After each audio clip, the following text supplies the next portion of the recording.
Hey, this is Jonas making games with you, and the goal of this YouTube channel is to let you learn from my mistakes. And I made some major mistakes in the last 3 months, so if I could go back in time and start with game development 3 months ago, here's what I would do. First big mistake I made was I started with the first idea that came to my mind. I didn't try different things, I just had one idea and I got started right away. That was way too impatient. What I should have done is I should have made 10 little games and see what works best and then go for that, not just go for the first idea right away. And you're probably missing out if you do that. Second big mistake I made is I overestimated my experience because I've been making games for a very long time. What I didn't take into consideration is that making games for fun and making games for a real audience, for the market, are two very, very different things. Making games for fun is great and all, and you can make fun games that you enjoy yourself. That's cool, and I'm very good at that. Making games that other people enjoy and getting other people excited for your game is an entirely different story, and I have to learn that side as well. I don't know all that much about it, so yeah, I overestimated the experience I have. So once again, what I should have done is I should have started with smaller projects to get used to this, to have a little faster learning experience. Starting with one monster project when you don't have any experience here, if you don't have any idea how to get something out there into the real world, into the real market, it's probably smarter to make a couple of small experiments than just going for one big idea right away. Start small. Start small. Then next up, I should have invested a little more time into pre-production. Once again, that just comes down to me being a little too impatient. I should have tried to confirm that there's a demand for the game I'm making. I should have confirmed that there's a demand for a unique strategy game with very different controls. Because slowly but surely I'm figuring out that maybe people are just not interested in that, and I'll try to find that out, but maybe you should try to find that out before you get started. What about that? So next time I'll make sure to do that and try to figure out if people are interested in my game before I invest too much time into it. That's definitely a mistake I made. That's something I'll do different next time.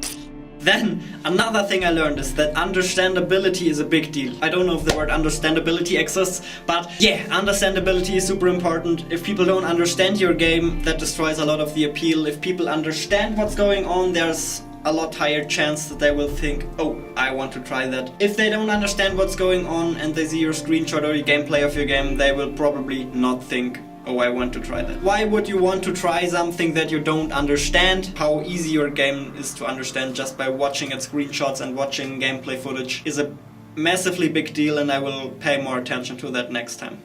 Then the next one is a point I already knew about. Get more feedback earlier. And even though I'm a huge fan of getting a lot of feedback very early on, I didn't really do it enough. So I should have published my game earlier to you. I should have released it earlier so you can play it and test it. And this, I just need to add one more thing mentality before I put it out there. Just pretty harmful. Just get your game out there as quickly as possible. I mean, sometimes it doesn't make sense to release it to the public, but just try to get a lot of feedback, then maybe find a couple of friends, you know, find some way to get more feedback earlier. You need more feedback and you need it earlier. You need to find out if your game works, and you don't want to find that out when your game's done, you want to find that out when you get started. I think we can sum a lot of the mistakes I made so far up in be patient. Be a little more patient when you get started with a new project. What you should try to do is learn as much as possible, figure out what works and what doesn't. Just jumping right into the pool and trying to be successful right away is not the best strategy. Be more patient. If I got started now, I would definitely try to be a little more patient. I'll hopefully still live for quite a while, so there's not really a shortage of time. I should just have been a little more patient. How about we mix one thing in here that I'm quite happy with and that went quite well. Put yourself out there, post screenshots of your game, post videos of your game on the internet. That's something that helped me tremendously. Firstly, it gets you invested into my game, it makes you excited for my game, and I think just doing that as early as possible is a really smart idea. I'm obviously just talking from my experience right now. I don't regret putting myself out there at all, and I would do it pretty much the same way if I got started now. If we could go back in time 3 months and I would have to start the game development process all over again, I would still post a lot of videos, I would still post a lot of screenshots. That helps you to get a lot of feedback and it helps you to get visibility and reach. And my only regret is maybe I should have done more of it. Maybe I should have quadrupled down on it. People will get invested in your game and they will give you useful advice and feedback and ideas, and it's awesome. Put yourself out there. So that was what I learned in the last 3 months of game development. I hope you don't have to make the same mistakes. If you found this useful, leave a subscription, make the world your playground. See you in the next one. Peace out.